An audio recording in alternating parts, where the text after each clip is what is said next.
أهلا بيكم. أنا حسين محمد من قناة فلاتر جيم. طبعا اتكلمنا على سترينج وانتجر وبعض المفاهيم عن البرمجة أو عن دارت بالأخص.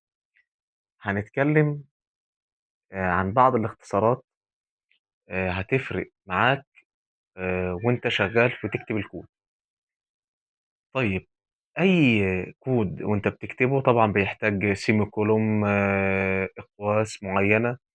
فكل قوس أو كل حاجة بتكتبها دي بتفرق معاك وبتوفر معاك وقت. اتكلمنا على كنترول سي، كنترول في، وكنترول زد، وعرفناه.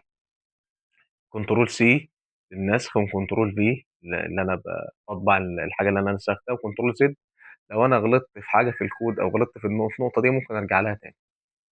جميل. في بقى والله كنترول مثلا سيمي كولوم. طب لو انا اتكيت على الكنترول في اللوحه ولقيت حاجه زي سيمي كولوم كده، واو صغيره كده او فاصله صغيره عليها نقطه من فوق، دي اسمها سيمي كولوم. تمام. هتحتاجها برضو في الاكواد وفي ضغط حاليا. في الكولوم العادي اللي هو نفس برضو الواو او الفاصله دي من غير النقطه اللي فوق، برضو هتحتاجها في اكواد معينه، دي مفصوله عن دي، مش كل واحد. طيب، والله عشان تبدا برضو تبقى فاهم المفاهيم صح. اما تيجي في سترينج، خد الفيديو اللي انت هتسمعه، احنا نزلناه على القناه.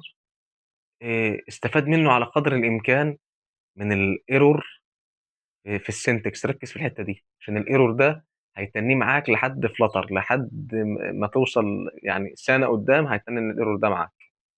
ركز في نقطه الايرور دي، يعني مثلا الفاصله بنقطه تفرق، لا سيمي كولوم، لا الفاصله العاديه مختلفه، فدي تفرق عن دي. طب الحرف الكابيتال، طب الحرف السمول ده يختلف عن ده، يبوظ برضو عندك الكود.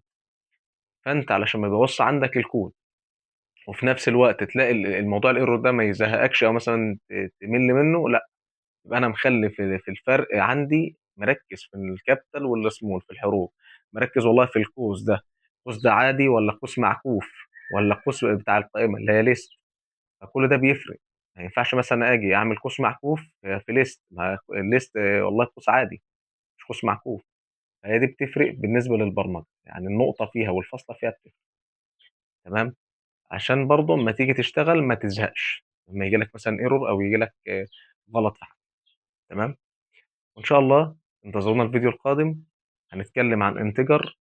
الانتجر طبعا العمليات الحسابيه نفس سترينج، مفيش اختلاف كبير عنه، بس فرق اللي ده رقم وده اسم. فان شاء الله انتظروا الفيديو القادم بكره ان شاء الله الساعه 8 مساء.